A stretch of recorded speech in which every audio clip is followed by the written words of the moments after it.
Bismillahirrahmanirrahim. Assalamualaikum warahmatullahi wabarakatuh. Selamat pagi, selamat bertemu lagi. Semoga semua dalam keadaan sehat walafiat dan kita tetap semangat untuk terus belajar mencari ilmu. Pada kesempatan pagi ini kita melanjutkan pokok bahasan yang kemarin pada contoh perangkapan data. Sesuai dengan kaidah di dalam sistem basis data, pada saat kita merancang, maka filosofinya kita harus berusaha untuk minimal redundansi.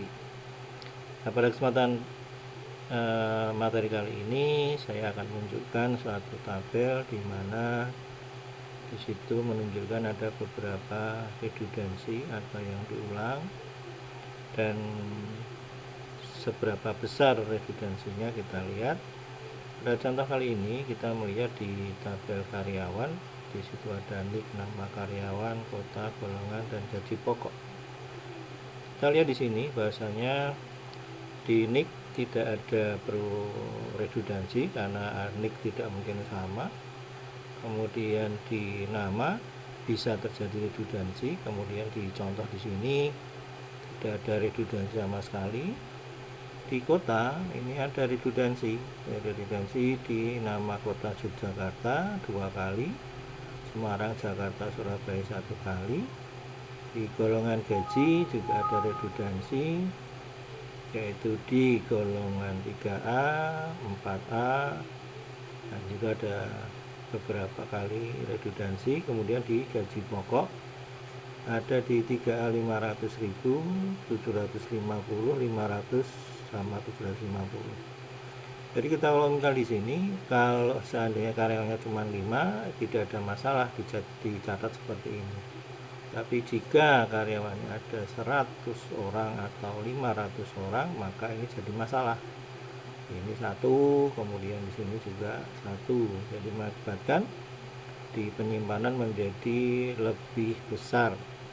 Maka untuk itu tabel ini perlu didekomposisi agar memenuhi kaidah dalam sistem basis data. Adapun kaidah untuk menjadi seperti itu maka perlu dipecah atau didekomposisi. Maka di tabel karyawan kita hilangkan di gaji pokok, jadi hanya sampai di golongan gaji. Nah, kemudian di gaji pokoknya kita pindahkan ke tabel gaji. Tabel gaji ini ada golongan gaji dan gaji pokok. Golongan gaji sebagai kunci utama atau primary key. Di sini sebagai kunci penghubung dengan golongan gaji yang ada di tabel karyawan. Nah, kita lihat di sini golongan gaji ada 1A sampai dengan 4D. Dari gaji pokok 100.000 sampai dengan gaji pokok 900.000.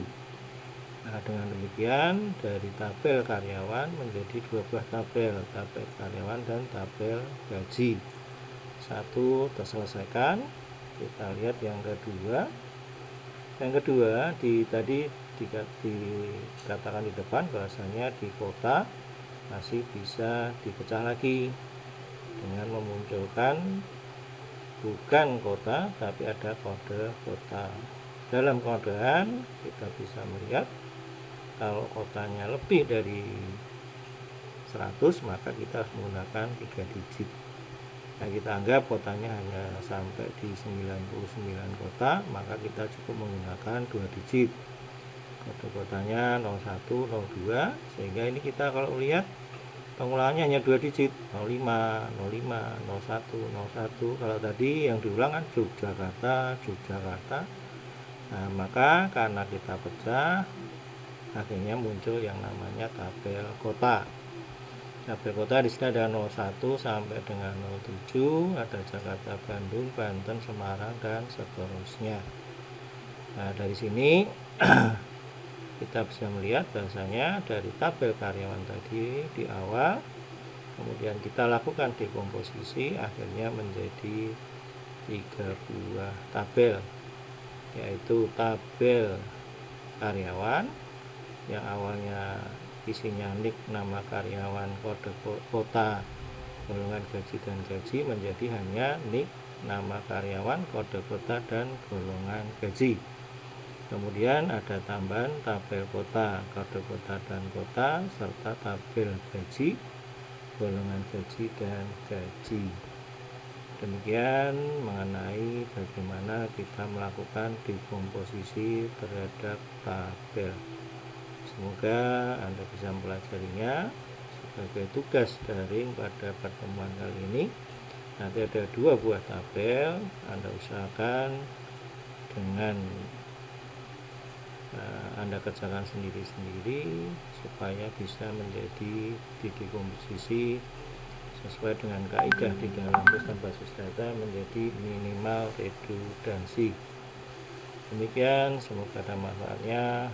Assalamualaikum warahmatullahi wabarakatuh.